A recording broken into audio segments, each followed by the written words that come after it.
Welcome to Angels Don't Lie with Jeannie Street. Jeannie is a God-based medium, owner of In Spirit Healing Studio, and new author of the book The Goddess You. Angels Don't Lie will be a show dedicated to healing and love, and we will be taking live questions. If you have a question you would like Jeannie to answer on the show, or if you would like to contact her, send your correspondence to jeannie@jeanniestreet.com or check out the website jeanniestreet.com. Now here's Jeannie Street. I let the world down, wake up. Trouble is I never went to sleep. I climbed the nightmares in the mountains in my dreams. Oh Lord, won't you get me back with me?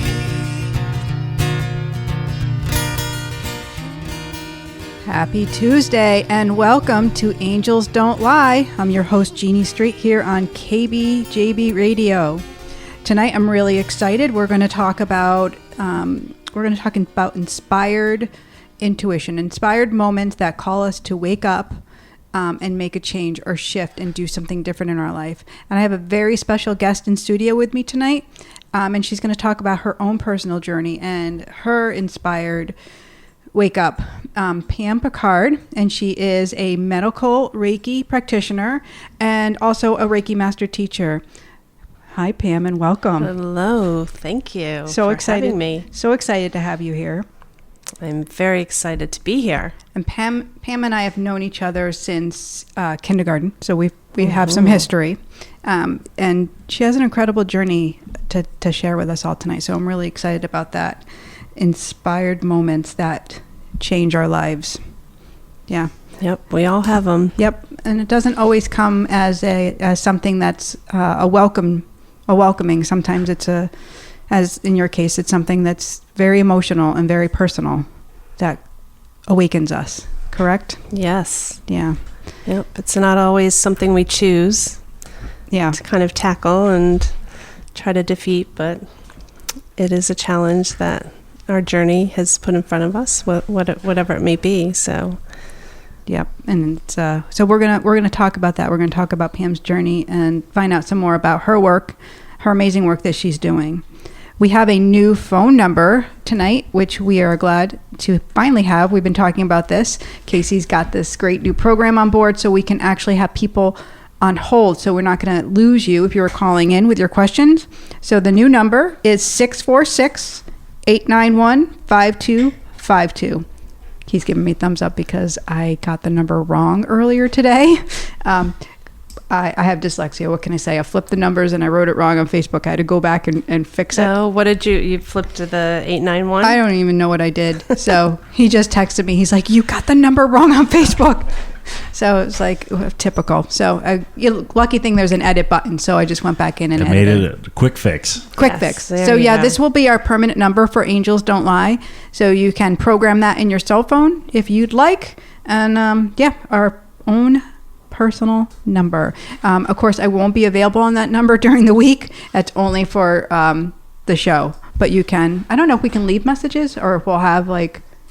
We can set that up, but I think it could get overloaded. We'll just leave like a brief message on there saying, come back on Tuesday. Right. And listen live at 7 p.m. Yeah.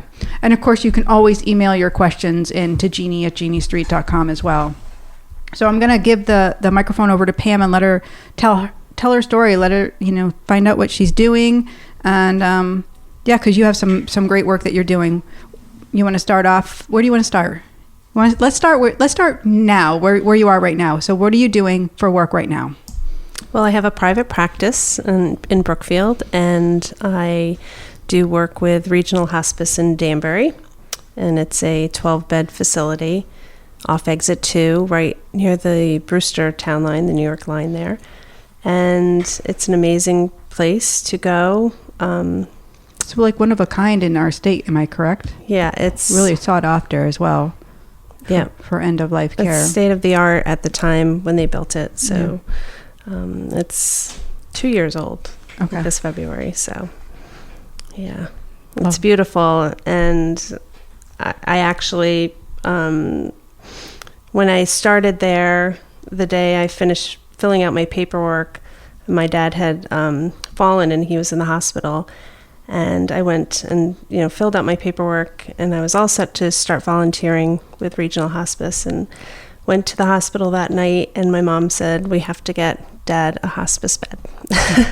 So I, of course, almost dropped my mouth and saying, I, just signed all my papers, and so now I have to ask them to give me a bed instead of working with them. So they were great. They got us in really quickly, and we were able to get him comfortable. And so I became a family member before I actually did any work there. Can you just tell the people listening about hospice? Like, what does it entail? Like getting a family member in there. That's a big journey in itself, correct? Yeah. So there's only 12 beds, and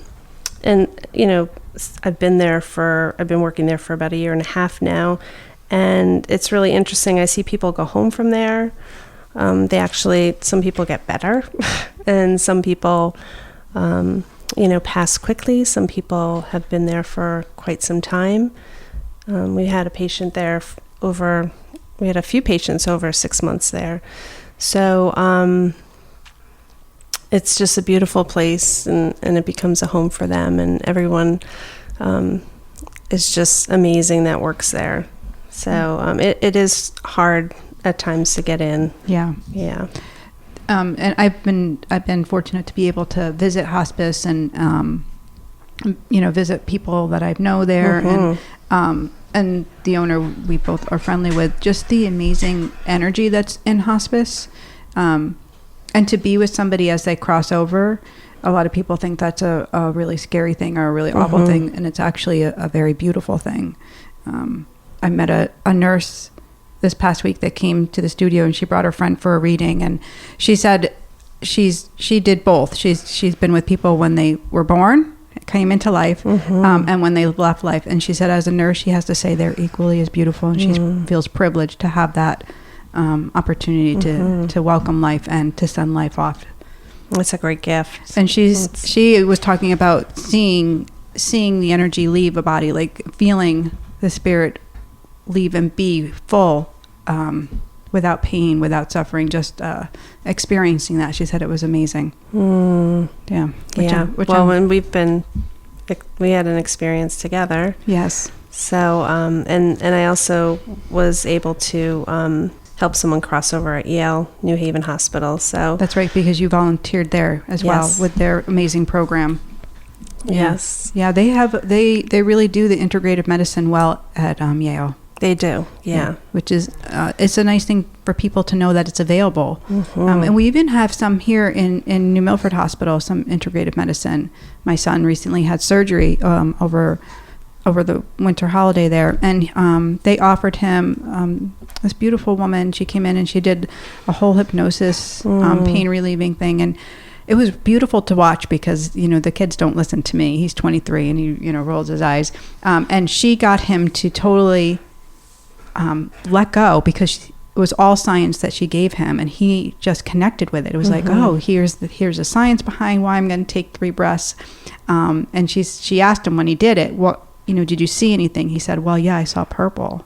And what does that mean? So they got to have this nice dialogue, and I just smiled. I was so happy. I was like, yeah. So in your private practice, you do some amazing things. One of the things that you do is work with food sensitivities and testing. Can you tell people a little bit about that? Yes. So I basically worked with a naturopath who taught me kinesiology, and I also, am able to feel the energy and see why people might have an illness, or that might be driving the illness, not causing it. But so it's a great tool. I've been able to help a lot of people with showing them if there's something that they should be avoiding, making them feel better, and they try following it and have noticed great benefits. So And you also studied you also studied with herbal medicine, correct? Yes, I studied the art and science of herbology. So you integrate that into your work as well. Mm-hmm. Yeah, you make different products, specifically like teas and stuff for your clients as well. I know you've made me things and Yes. like muscle rubs, things that help me to sleep, and really amazing, high vibrational. Yeah, I Filled even with have a bed bug spray that. Ooh, for vacationers. Yes, and I had a friend go away and she sprayed the whole bottle. They actually really enjoyed the smell and they were spraying it everywhere. So there's lots of products. I love creating products. So and everything I've created, I find a use for in my practice. So, and you work with animals as well, because I know your dog Toby has benefited from your work. Mm-hmm. I've got to witness that myself. But you've worked with animals too. They have this love for you, and you're able to connect with them. Do you use the herbals with them, the herbal medicine? I have a tick spray, mosquito tick spray that I use for my dog. I don't sell that product, but because it's really kind of a tough area. The animals are very sensitive with Yes. the oil. So, but he does. I don't find any ticks on him, and it seems to benefit him really well. Yeah. So, And my friend Pam here, her love for cooking for people and nurturing them through your food. I know you've done some catering in the past, and I don't know if you're still doing that at all, but you work with food a lot. And the energy of food and putting things together. I've worked a lot of years with food, Yeah. not knowing even prior to learning my energy work and all the healing modalities that I've taken on. And I never knew why people would say, "Oh, your food is amazing." Like it's not any different than yours can be. But after learning, taking on that healing energy, that Reiki flow of energy that we've all been accustomed to take on, I just realized that the energy from my hands was going into the food. And so if you have that love and that intent when you're doing that work, it's going to go into the food. So yeah, I always say intent is king, right? yeah, I've said it. gotta have the intent. Yeah, just really amazing. That was in your last Facebook Live thing that I saw. Yeah, but I deleted the video. Did you notice that? Why did you do that? Just for the moment? I had a moment. I had a moment of fear, and so I deleted it. And I was like, I don't know why I deleted it, but it felt like it wasn't. I don't know. So whatever. I was judging myself, but I did. I did a Facebook Live, and you didn't get to see it because it's gone. But hopefully, I'll redo it. Yeah. Sometimes you got the confidence, sometimes you don't. I love that word intention because when I worked for a naturopath, she was a micromanaged boss, and she would always put in her notes, "What was your intention to do that?" I was like, "What is she talking about?" Yeah, it really is king. That's what I say. If your intent is in the right area, and we're in alignment with prayer and the divine, it's really, that's the magic. It's really beautiful. Yeah. So let's talk a little bit about, we're going to take a break. We're going to take a little break, and then we're going to talk about that here on Angels Don't Lie on KBJB Radio.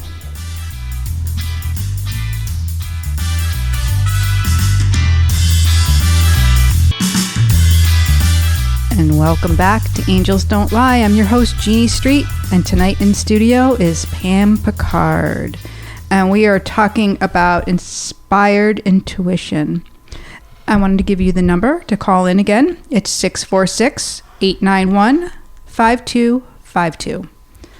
So we were just about to talk. I was just about to ask Pam if she would share her story of how she was inspired to move forward to be a healer. Where did that calling come from?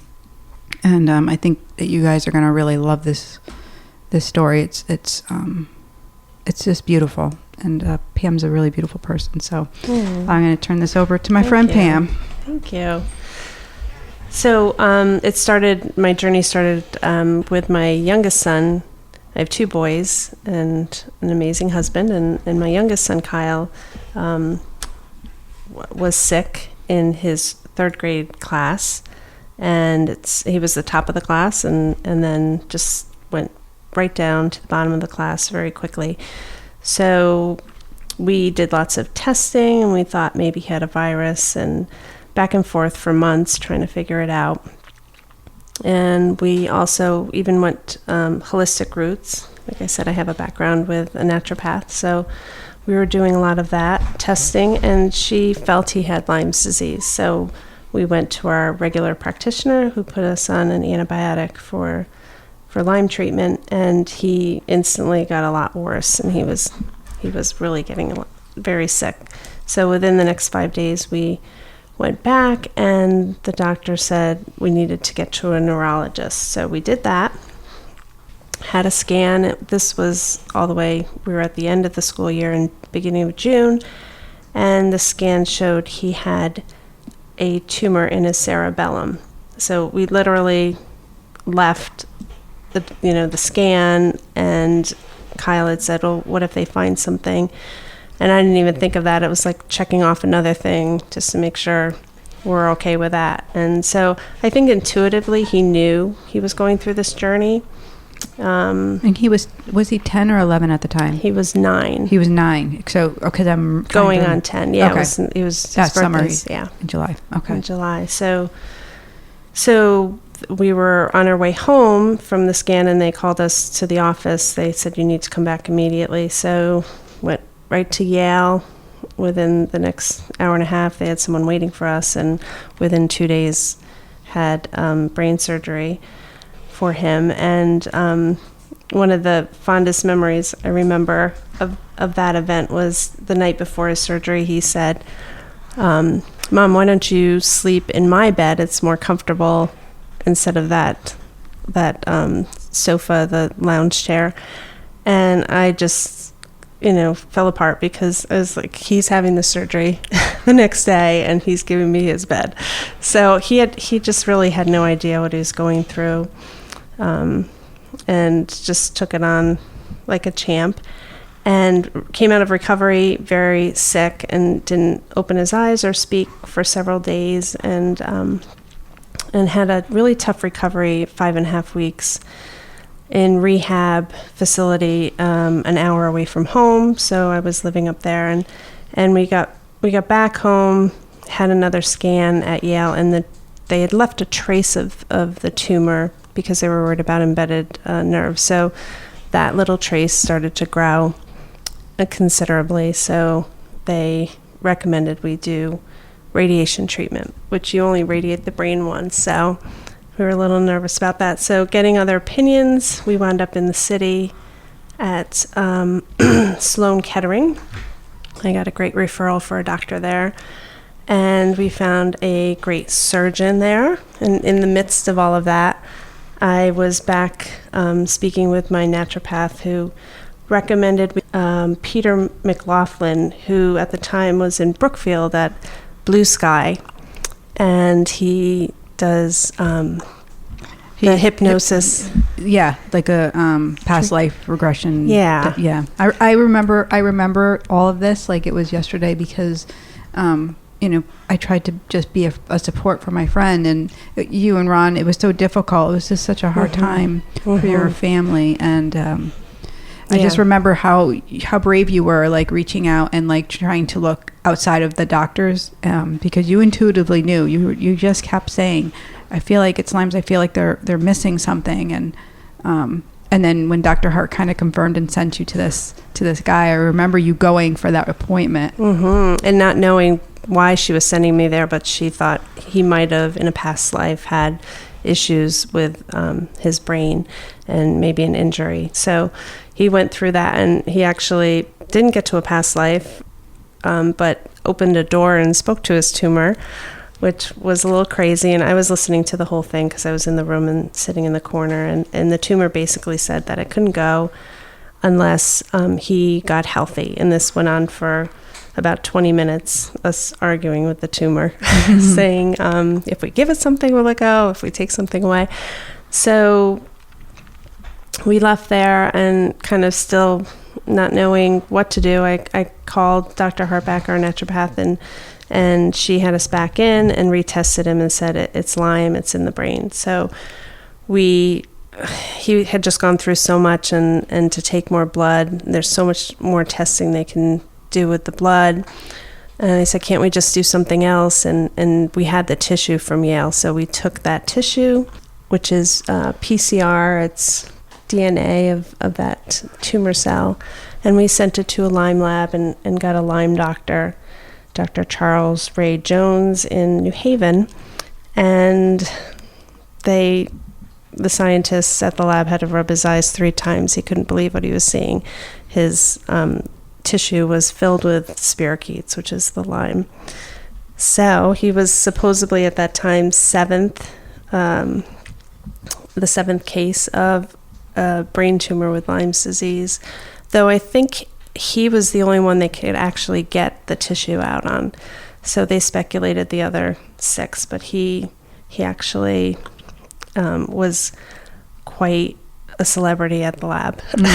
So I went to a Lyme symposium probably the next year and a half after all of this happened, and I met the scientist at the lab, and he couldn't believe that I was there, and he asked how Kyle was, and he said that he's famous because what they saw in his tumor has opened doors to testing all kinds of tissue in the body. So I was really happy about that. Yeah. That something good came from it. Yes, I know. And I remember that, the doctors also giving you kind of a hard time when you were telling them, no, it's tested for Lyme's and we have to treat him this way. And, and it was just kind of like a tug of war. Mm-hmm. And you stayed in your convictions. You knew you had that sense you were being guided, higher power, correct?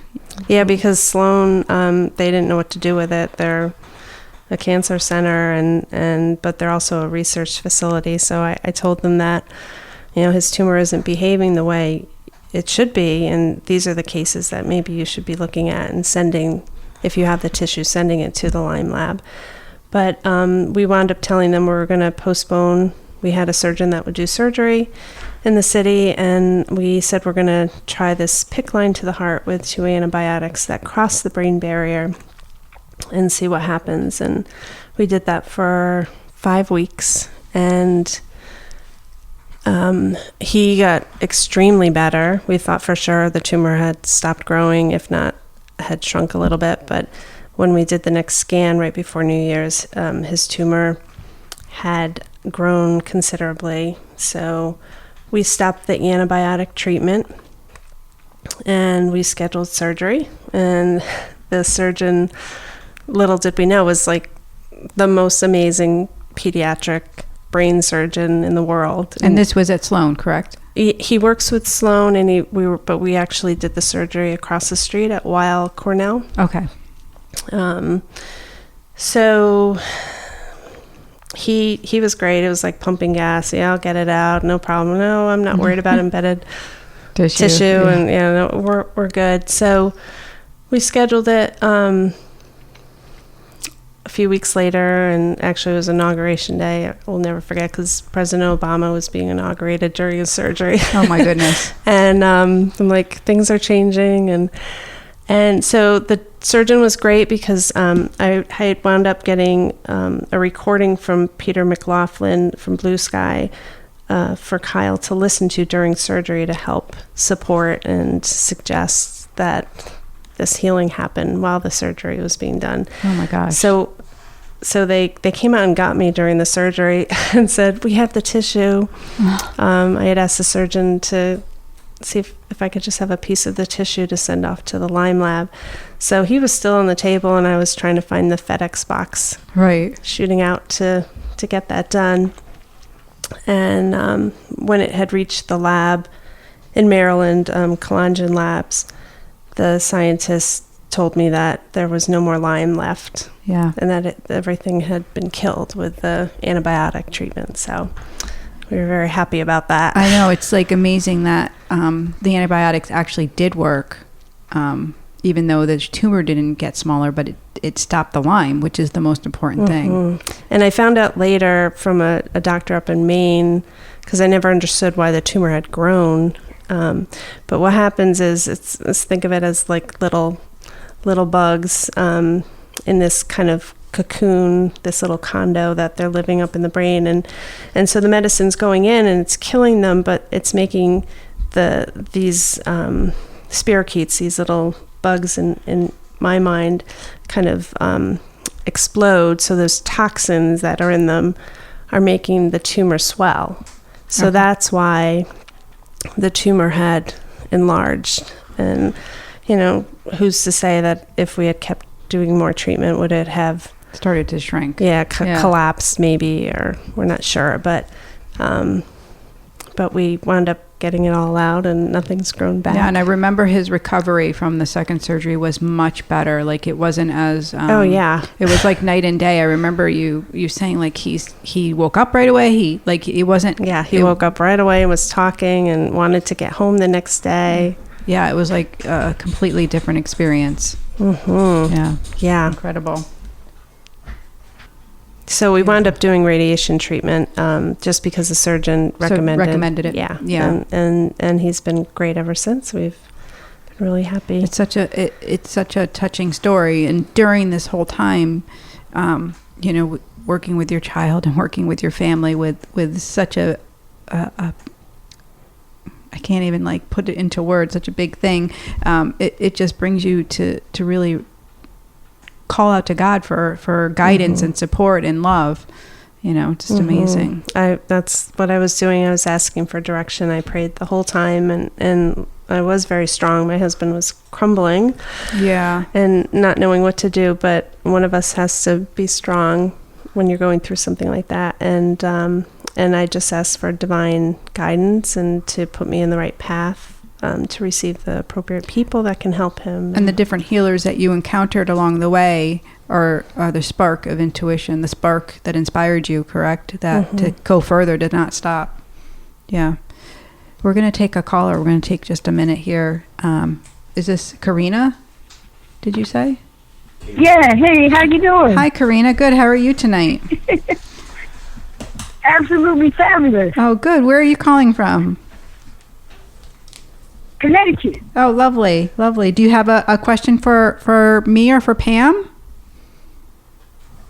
I don't know. Like, I always wanted to call in. Oh, right? good. I never got a chance to. Okay, well, good. I'm glad you called in. So I don't even know what to ask. Maybe because you mediums both, right? I'm so sorry. I didn't hear that. I said you guys are mediums. I am, yes. And my friend Pam here, too, is a healer, and she also receives messages. Mm-hmm. Okay. Well, it's a couple people I always wonder about. But one in particular probably was my friend Robin. She passed away in 2008. Did you say Robin? And I was wondering, yes. Okay, thank you. And this was a lifelong friend? Yes. Yeah, that's what she says right away.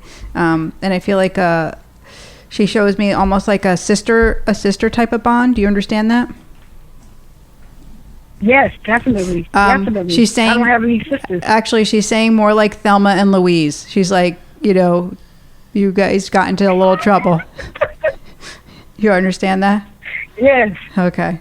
Yeah, yes. she's good. She's like, I'm good. I'm fine. There's no more problems. I'm good. And she doesn't even. She's like, there's no more problems. You understand the problems? No more problems. Yes. Yeah. Yeah, I know the problem that she had, and I feel like she was physically abused. Do you understand that? She's showing me like a physical abuse, and I don't know if this was with her spouse or not. Do you understand that? Physical abuse? Gotcha. Okay. It's just her way of coming through, so confirming who she is. Okay. Yeah. Okay. Pam, my friend Pam. Oh, yeah, go ahead. Go ahead. I was listening to what you said. I was going to say my friend Pam is going to pull an angel card for you as well, okay? Is that okay, Karina? I'd love to do that for you. Okay. So we'll just see what your little message is for today from the angels. Okay. I never had this before. This is dope. The card I pulled is diversity, and the world would be a boring place if we were all the same. Celebrate your uniqueness. You are special and much loved. Oh, that's a nice card. That's a beautiful card. It's a beautiful card, and I think it goes right with your personality as well. Yeah, definitely it does. Oh, I love that. Well, thank you so much for calling in. That is amazing. Beautiful. Thank you, ladies. Y'all made my day. We're glad. We're glad. You have a wonderful day. Thank you so much about that. Thank you. Enjoy, Karina. God bless. Hey, you guys too. Bye-bye. God bless you. Bye-bye. So sweet. That was so sweet. Casey, how was that for you? Just like he got to use his program for the first time. I was just over here sweating, making sure it's all going to work right. It was perfect. You did it. You got it. Yeah. Bam. Oh, that was so much fun. I love the angel card at the end, Pam. Thank I you. know these cards are just so great. That's awesome. So, it's funny. There's so much more I want to talk to you about. I wanted to ask you, first I want to ask you the spark that inspired you. What was the thing that spoke to you to keep going, like to become the healer, like to open up and stand in that? Yeah, so during that whole process,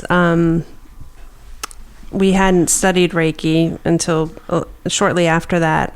It was actually you that were kind of pushing into those studies, which was great. I know. I was getting the message at the same time. You led me on that journey with you. Yes, and she grabbed hold of my hand and we went together. So, but I've always felt a warmth from my hands, and I always felt in my heart that I was to help people in some way. And then, we had taken a trip for my son's science class, and there was a student who had drowned in the pool, and I had this pull to just go over to him, and I wasn't able to, but I wanted to lay my hands upon him, and I didn't know why, but so I did it at a distance in my mind, not knowing, because I hadn't been trained in Reiki. But so I just couldn't wait to learn the skills and the gifts from above to be able to do that and help people. So yeah, it's such an amazing journey when you follow the spark, and you don't ignore it. But we do. We ignore the spark because our rational mind, the ego mind, will tell us no. But then when we stand in love and full faith, it says yes, you can. So I wanted to talk about this amazing research that you're doing at hospice, that you've collected data, and the data itself is amazing. And I'm going to include it in my, I'm going to send it out in my next email blast, so people can download it and they can see for themselves the difference that it's making. So I'm going to hand that over to you. Tell them about your data and why you decided to collect it, and what is the research, what is the base of it? Yeah, so it kind of stemmed from my work at Yale, and they collected some form of information to prove the value of the work in the hospital, and I thought it was so amazing. And while I was doing, I was there about a year and a half at Yale, I noticed the program growing in leaps and bounds just in the short time I was there. So basically, we collect the data from staff and family members who are willing to do, and we collect a pre-survey and a post-survey, and we look at the discomfort and pain prior to their treatment, fatigue, and stress and anxiety. And so I've done 2 collections of data, and I can just kind of maybe run through one set of information. So out of 45 people for pain and discomfort, 28 of them, which it's so relaxing. Yes. So we have to really explain that, because you are going to be relaxed, but do you feel filled? Yes. And balanced and all of that you receive when you have a Reiki treatment. And then 5 people left without any 5 people out of the 45 showed that they didn't have any fatigue when they came in. So, and we didn't give them fatigue, that's for sure. No. And then the last section is stress and anxiety, and that's a really interesting chart. A lot of people are kind of at the top of the range they're coming in. Yep. And so out of 45 people, 43 people showed a decrease in stress and anxiety, and 2 people came in without any stress and anxiety. So 2 people out of 45 people, that's 4%, and 43 people, it's 96% showed a decrease. Some people went from 5 to 0, 5 being the most stress and anxiety. Right. And down to 0, they had no stress and anxiety. And it's a great study because of where you're working, at hospice, where it can be such a stressful time for not only patients, but for family members as well. So the work you're doing and the data you're collecting is showing that the Reiki, the energy work, can really help to bring you back into a balanced state. So you can move through that time where it could be so stressful and so upsetting. You can move through it with some calm and some love, which is just amazing. So I love that you are doing this research. Bravo. It's really amazing. Thank you. Yeah, so we're gonna put links to this on my website, and so you can take a look at that data and that research.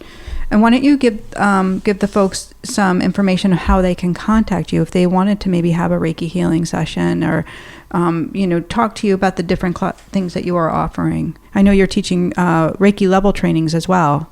Yes, we have healing calls .wordpress.com. And you're doing that with Kim Schmoosh. Yes. And Kim is also a Reiki master, and Kim is a massage therapist. Yep. And so she's also my cousin. She has an amazing gift. So together you're doing this healing halls of Ivy.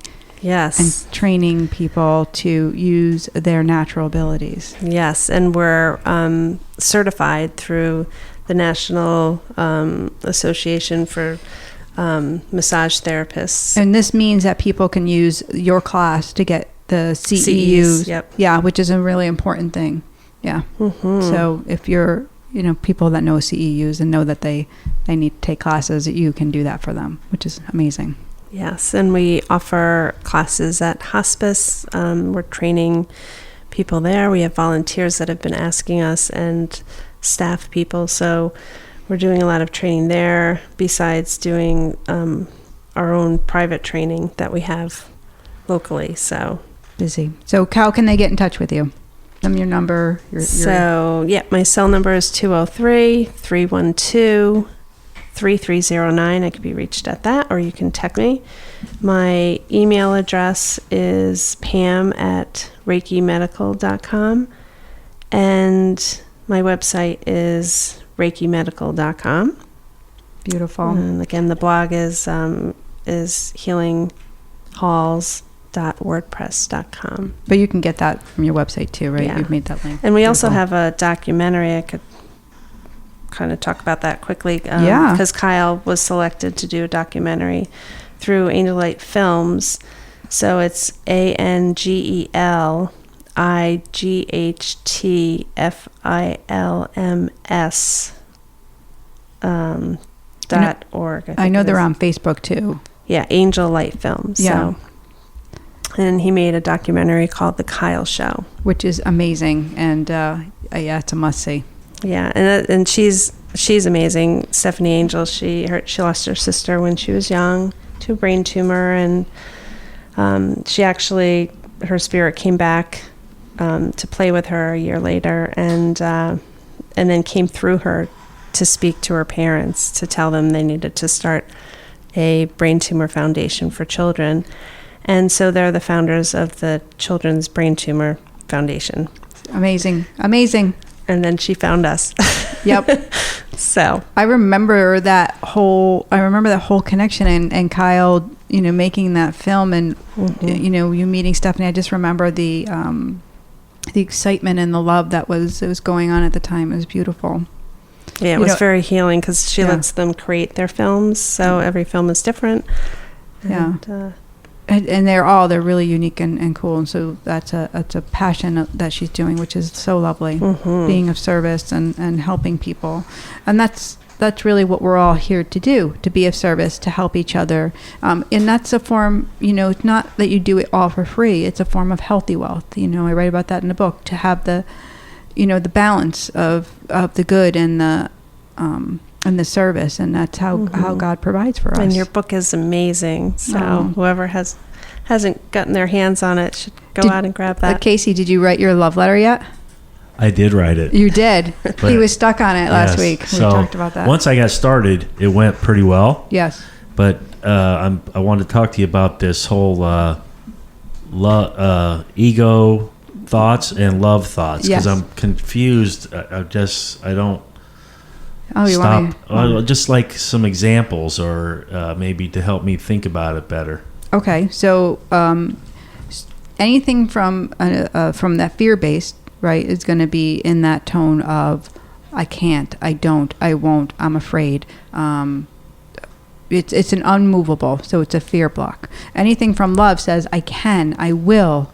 Okay. Does that make sense? Yep, that sure does. Yeah. Because I was thinking more of like, when you think of yourself, like I type things, does that land in the fear area? Well, sometimes when we're thinking of how everything affects the I, the me, and we insert me and I, and yes, absolutely, that can be very ego, rather than saying I'm going to take the I, the me out of the situation, and I'm going to look at the situation as a whole without the connection to ego, and you can see it a little differently. Okay, that'll help me do a little bit this week, working on those columns. Okay, all right. All right.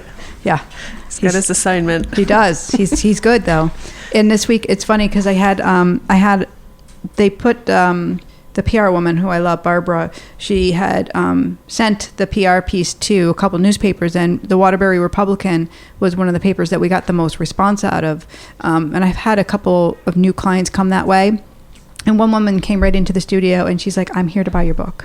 And I said, okay, woo. All right. And then so I'm like, do you want the book or do you want the journal? She's like, well, I want them both. So it was great. And she ended up making an appointment, coming back later that day. And she's already like, I'm in 50 pages in. I'm so in love. And, so it was nice. It was so lovely just to be able to help somebody to move through their moment, that inspired a spark for her, which I love, and that's what it's about.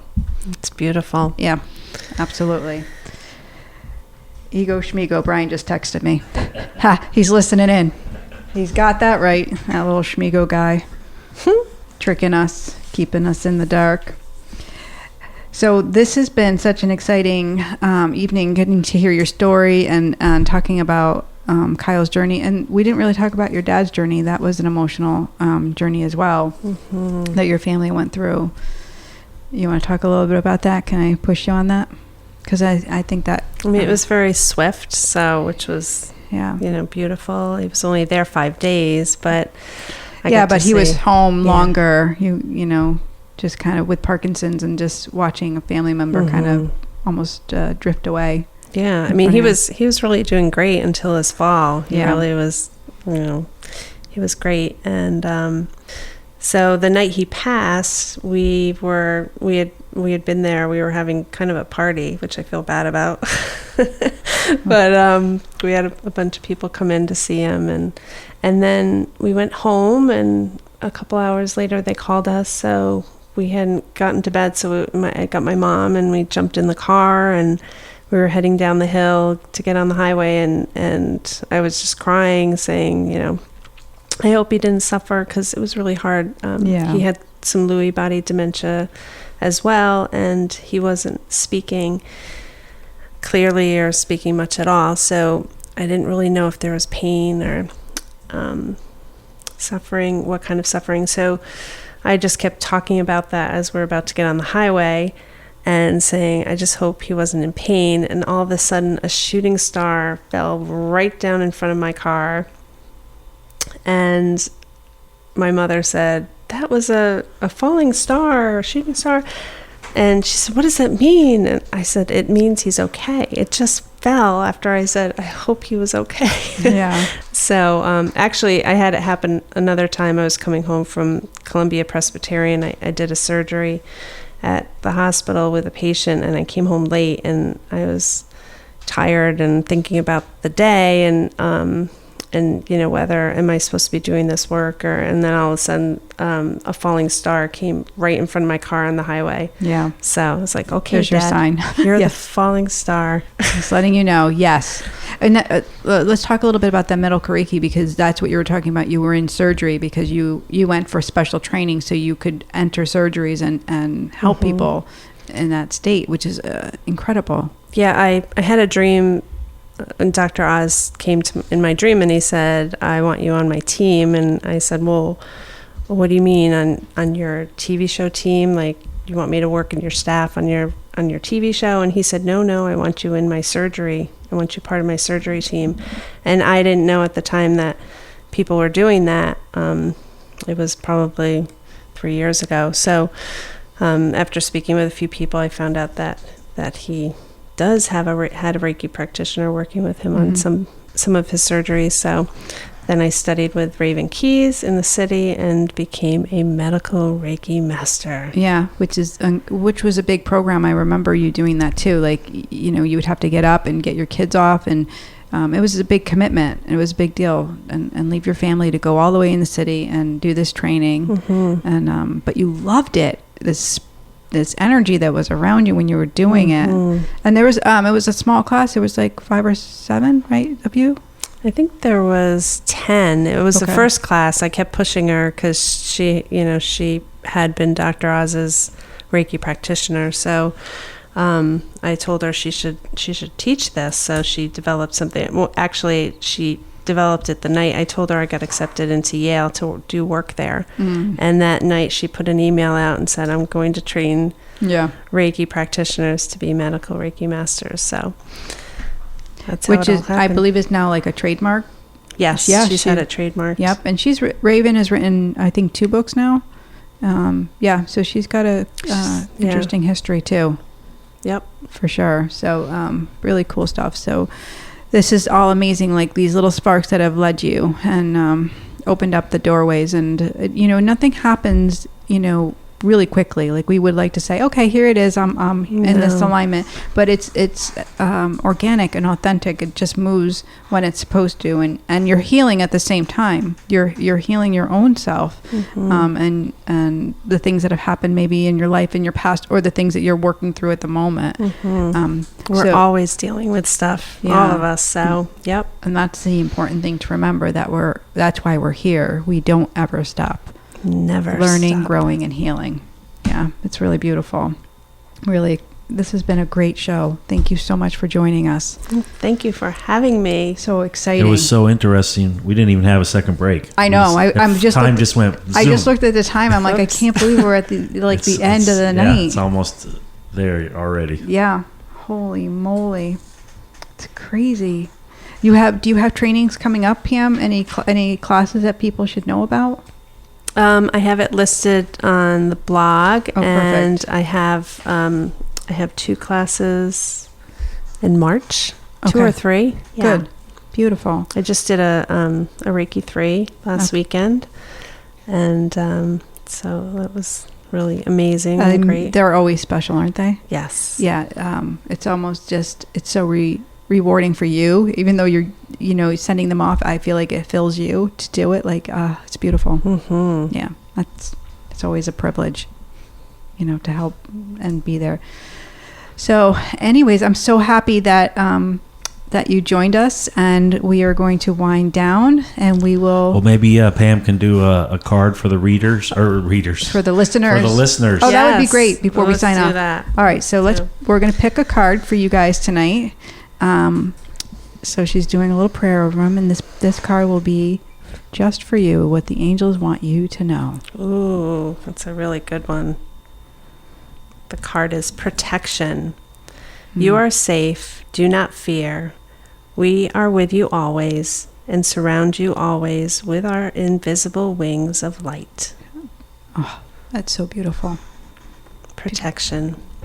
I love that. And what a blessing it is that you're here and that you pulled that card. And I hope everybody enjoyed the show. That was beautiful. Well, thank you again. So this is Jeannie Street with Angels Don't Lie on KBJB Radio. And I know what I know, because angels don't lie. We'll see you again next Tuesday.